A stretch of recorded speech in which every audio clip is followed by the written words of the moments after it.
into it. Just explain the outfit choice today. Well, I'm looking forward to this podcast today. I just feel mega chilled out in this sort of stuff. You're dressing down. I feel relaxed in your house. You make me feel. It is good, but it's off-putting. I want to stress that Luke. I want to stress that Luke is over 18, so no one try to shut me down for anything sinister. He's over 18. Don't let the body fool you. But no, today's basically about. I've had a few people ask why the podcast. Who is Luke? They obviously know me, but who is Luke? Why is he on it? And basically, how do you guys know each other? How did all this come about? So we're going to peel back the years to 2014. I'm 23 years old. You are 18. I'm 23. You're 18. You look 12. And basically, we're in Portsmouth. We're about to fly to Cyprus to box, and you've turned up. I've just turned up on the boxing team. Yeah, I think you've been there a week, maybe a week or two. I just turned up on the team, fresh-faced, baby-faced, ready to go. Yeah. We're just about to fly to Cyprus. I thought, you said you wasn't, but I thought you'd been on the team a year before, because you was already a bit of a figurehead, a bit of a personality on the team, but I think that might just be... Personality in it. I do remember you rocking up, and I'll be honest with you, I feel like a bigger brother to you, because when Luke rocked up on the team, he was very quiet, very timid, quite shy. He was just a young 18-year-old. Just a kid. You was a kid. Yeah, I was a kid. Just a kid. Like I said on a previous podcast, not long off his mum's titty, a week or two from his dad's ball sack. But he was a kid, and we were a bit older. We were 23. Yeah. You know, he was. And I remember you rocked up. He didn't really say much. I didn't really speak to you. No. It's kind of weird how we are now, because if someone had told me that, I would have said no chance. Kid's a virgin. But you were very timid. I didn't speak to you for a while. It wasn't until I seen you fight that I thought he's got a bit about him, to be fair. No, I had a good fight in Cyprus. I thought that helped because, like you said, I was just a kid then. And I turned up with like a bunch of men on the team. Yeah. And I had a fight. And some it was a fight. Yeah, some fight. Got headbutted at one point, I think. Yeah, I think nearly. Yeah. Full on headbutt. And the kid, I think the day before, had absolutely he'd punched. I'm sorry if you're watching, but Andy O'Donnell. Yeah. He punched rigor mortis into your body. he actually killed him, I think. Yeah. He was dead for at least 2 seconds. Do you remember the story? He went back to the corner to Graham, who was our coach. Yeah. Graham, and he went, Graham, I think he headbutted me. Yeah. And Graham's going, yeah. Nah. Come on, son. Just get yourself out. And he's like, Graham, he headbutted me. He was fucked. And then obviously, you had to fight him the next day, and we was all worried because I thought, fuck, he's going to kill Luke. I'd never seen you box, I didn't know who you was. Yeah. So I just seen you as this young kid, and I thought, this guy's going to kill him. But to be fair to you, it was one heck of a fight. And I think that set the tone throughout the lads and the team that even though you do look like a prison lesbian, you are here to fight. Yeah. Do you know what I mean? And I think that went well for you. Yeah, and that run of form carried on. I mean, ended up winning 4 combined services in 4 years. So really, arguably, get that in one of the most decorated Navy boxers on the team, outside George Crotty, Paul Ormston. Can't say his name. Yeah, Paul. Yeah. Yeah, no. To be fair to you, you had you're a very talented boxer, and I think that's what carried you a lot of the time, especially in the early years, because your personality was lacking. A little cunt, really. Yeah, it was lacking, but I think that sort of ability and the fact in the ring you was a different person completely. It's like you flipped a switch.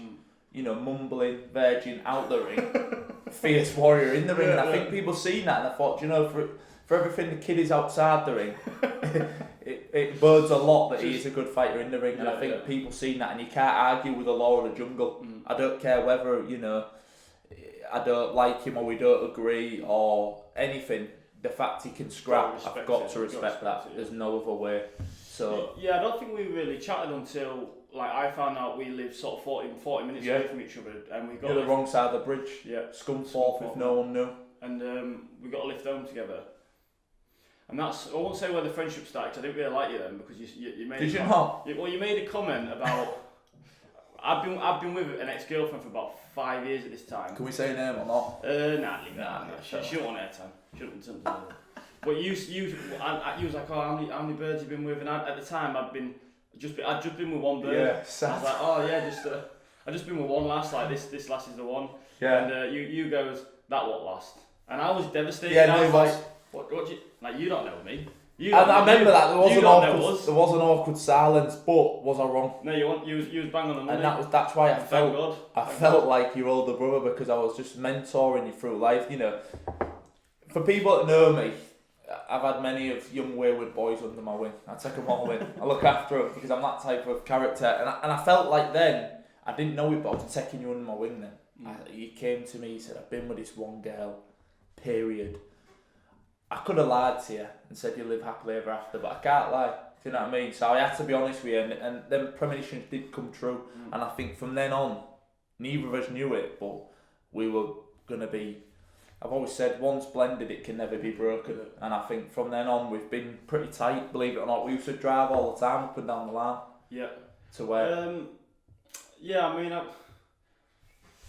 You're one of my best mates, but I also don't really like you. I think you're a bit of a cunt sometimes. But I say this to people, and I'll say it till to my last breath, that whether I agree with you or not, I respect your sort of your take on things. Because a lot of the time, I think you're a bit of an idiot, and I don't agree with a lot of what you say. I think you just like to be the Piers Morgan. You like to just push people's buttons, and I don't agree with you. But whether I agree or not, if you say it, you stand by it. I'm a bit like, you can't really argue with that. Yeah. But off that, yeah, I think you're a bit of a balance sometimes. No, there is, but with that as well, and it's only been since you left the Navy, credit where it's due, that you've actually impressed me the whole time through the Navy. Again, I didn't really like you, but I thought you was a genuine kid. Because you was that kid that you'd never lived, you'd never done anything, you was very wet behind the ears.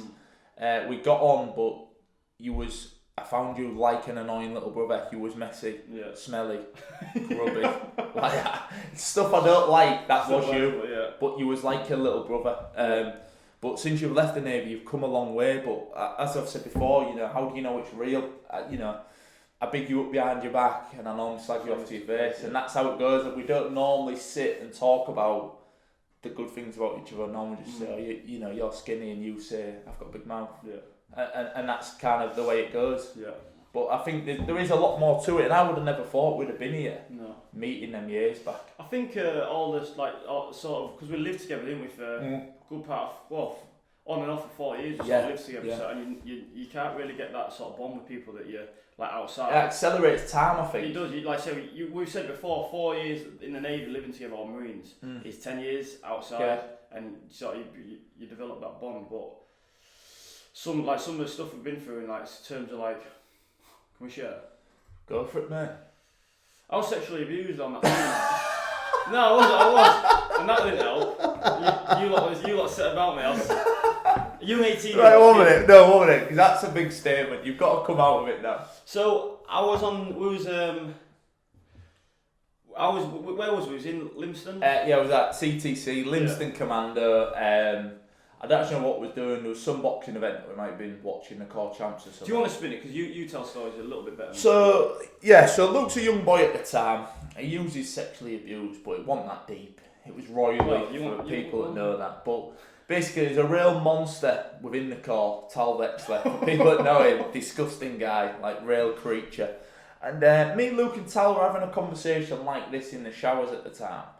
And midway through the conversation, Tal just started to piss on you, didn't he? Basically, and with the hot water, you didn't know. No. And then you spotted it, you've got piss on your wrist. Wasn't happy about it. And then you spat on him. For me, that's valid. I don't know, I still think spitting's... I'd rather be punched and spit. Yeah, I'd rather be punched and spit. It was in the shower though. Yeah, but still. Yeah. I think it's bad. But anyway, we played along. And Tal took the approach of, what are you doing, mate? You don't just spit on people. And then you're like, yeah, but you're pissing on me. And then we're like, yeah, but you don't spit on people. So then Tal storms out naked, wet, rallying the boys. Luke's just spat on me, lads are coming out. Fucking hell, Luke, why are you spitting on people? And then you're... Fucking pissed on me. Yeah, he just pissed on me. And people are taking that sort of approach of, yeah, but you don't spit on people, mate. It's really not okay.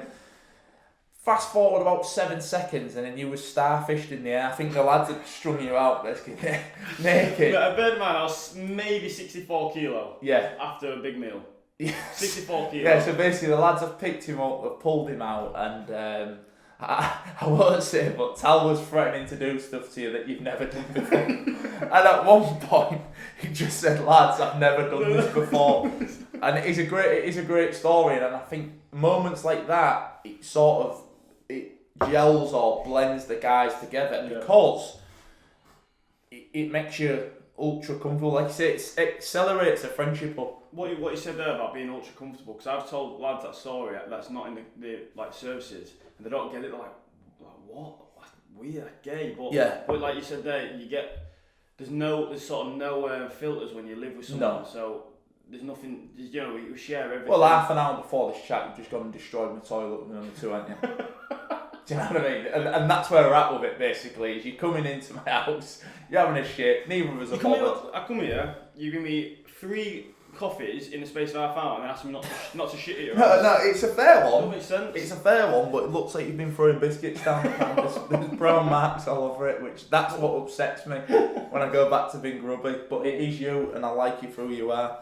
But it's weird. I got asked why we're doing this podcast, and for me, I can easily answer that question as to why I'm doing this podcast. And for anyone that used to come to Nero over the past 4 years with me, I've done this in Nero, where I go into Nero, we start talking, and I start slagging off something that's gone on or setting the world to rights. The only difference is we're in my kitchen and recording it. Do you know what I mean? This is what I like about. This is why I said I'd agreed to do it, because I knew I'd get smashed, but we have these conversations every time we come over, and we literally just chat like this about shit, nothingness. This is not it's not fabricated. It just is what it is. We've done this time and time again, but the amount of people I've done it with who said, you know what, I've really enjoyed that, you should do a podcast. And I'm like, I don't even have a YouTube account, how the fuck can I do a podcast? But over the period of time, I've got smarter, I've got people in shout out backs behind the camera with this one, making dreams come reality. But I think it's a genuine thing. It's easy for us to do this because we've always done it. This conversation. People have said to me, "What's the goal of it? Why are you doing it?" Well, there isn't a goal. Do you know? Because whether these cameras are on us now, we're doing this. I'd probably sit in my dressing gown and shit in your house. We're doing this. So if a byproduct of this podcast, I get a Boohoo Man deal or I start flogging charcoal toothpaste, that's not what I want. That's not what I want to be doing. Awful advertising. That's not what I want to be doing. You've got 4 inches of gum before your teeth. That's not what I want to be doing. However, if someone gives me an opportunity to make money through doing this, it makes sense because who don't want to make money? Yeah. But this, I didn't start this on the hope that I become rich through talking in my kitchen. Yeah. But if someone said to me, do you want to be rich through talking in your kitchen, who's going to say no? No, of course not. Do you know what I mean? It's a done deal. But I thought originally it was just going to be me and I just talk to people. I think this dynamic works because everyone knows what you're like, but I'm not afraid to sort of tell you when you're wrong, sort of thing. And I think that sort of dynamic works well. Why did you think? Why did you bring me on? Because there's 100 people you could have brought on. No, that's true. I could have had a number of celebrities on that were begging me to be on the show, but I went with you because I think you just hit the nail on the head there. Basically, not everyone is going to tell me how it is, and a lot of people would lie or go along with what I'm saying because they don't want the friction or the confrontation that they know they're going to get. Yeah. Where on a previous episode you shushed me. Yeah, you need it though because you talk a lot of shit. Do you know what I mean? So you do need it sometimes. Yeah, but not many people would, so that's why I brought you on, because I am the realist. I don't want things to go my way. I want it to be a good, healthy discussion. I don't want people just, I'm saying this and they're just shitting themselves. Like, yeah, I'm going to go along with him because he's double nails and I'm in his house, yeah. I want them to say, do you know what? Well, I don't agree with that. And I knew with you, I'll be getting that. And it's not an act. This isn't like we sit here and I go, Luke, you just disagree with everything I say. This is, you're being yourself, I'm being myself. Yeah. And I think it comes across as a genuine conversation. No, I agree. Which is what needs to be portrayed with this. But that's why I thought that you'd be good on the show. And to be fair, surprisingly, a lot of people have rooted for you. I do get messages saying, Luke's so sweet. Luke's nice. Gotcha. Yeah, exactly that. Luke is this. I also get messages saying, why is he shaking his head? Why is he trying to bite his shoulder? Like, explain that. Because the fans need to know. Yeah, so someone said, is he pissed? No, so when I was a kid, I've grown up like Tourette's, and so when you see me shaking my head about, it's just But you set me off sometimes. Yeah, dog, 'cause I'm trying to hold it in. Hey, alright then, go on. So, put the camera in for a bit. But yeah, just that's I've got like Tourette's. Yeah. And that's how sort of trying to hold it in on camera, but sometimes you just gotta let it go. I think again you got to be yourself, man. Yeah. If you got Tourette's, you just go with it. I don't know It's like the anymore. same for me. Like you, like if I was you, I personally wouldn't smile so much on camera. Do you know what I mean? Because Why? Why then? why? Go on, say it. Why wouldn't you smile? Look at the My mum says state I've got a good of your smile. mouth. Look at the state of it. Oi, Predator's But a good look. Yeah, you've got to be yourself. You've got to wear. I've got the cards I've been dealt. You've got your cards you've been dealt. You've got to Yeah. play them. I think, to be fair, I don't really realise that you're doing any checking anymore because I'm so used to It's it. been bad in the past though. We'll be driving home and I'm like, Yeah, you've gone 24 days later zombie on me. I don't know what it is, but I don't notice it anymore, to be fair. it's funny you say that because I'll be having a chat to someone and I'll like gurn in the face and they'll carry on as if it's not happened. And I'm like, Yeah, fair polite, play. yeah, I'm polite. like, fair play. I think one of the better stories you told me was where you was at school and I think you was like out under the desk because the teacher couldn't see. Yeah. And you wanted to raise them up, but you didn't want to get in trouble. Yeah, it's like self-sabotage. It's weird. So, for example, we talked about it off camera, but if I was in a room by myself, I wouldn't switch because there's no one there for it to embarrass me for. But as soon as you put a camera on me, I'm like, I'm like trying to hold it in and blinking and doing mad stuff. Yeah. So it's a really weird one. I'm sure there's people out there that's got it, and they could probably relate to it. But you don't swear or anything. That's what's No, mad. see the thing is, I think it's bad because, like, obviously, like I said, I'm just shaking my head like a lunatic. But on the grand scheme of things, mine's really maybe a 4 out of 10. Because like we've been on that boxing course before, and that guy's there was a guy, chatting, and he's like, yeah, fucking full of shit. Yeah. And it's like I feel bad for him. I wouldn't wish it on anyone. It's tough. We joke, but it is tough. I couldn't stay in that room with him. I had to have a word agreement and said, if I sit around that guy, I'm going to pick that up, and in a minute I'm going to start calling you a wanker. Do you know what I mean? So Not good one. Hear him say it, I'd be like, oh. Nah, it is. You do. To be fair, I think it's one of the things I don't notice anymore that you're doing it, but people have asked, so I think it's good that you've explained it. But it's a weird sort of few years that we've had because even to where you're at now, I don't know. When I first met you, I just thought you were just a young little kid. I didn't think much of you, but to see where you've come now, how old are you now? 25.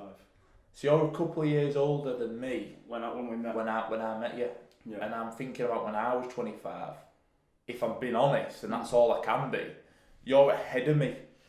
In terms of when I was 25, you're actually ahead of me now. Yeah.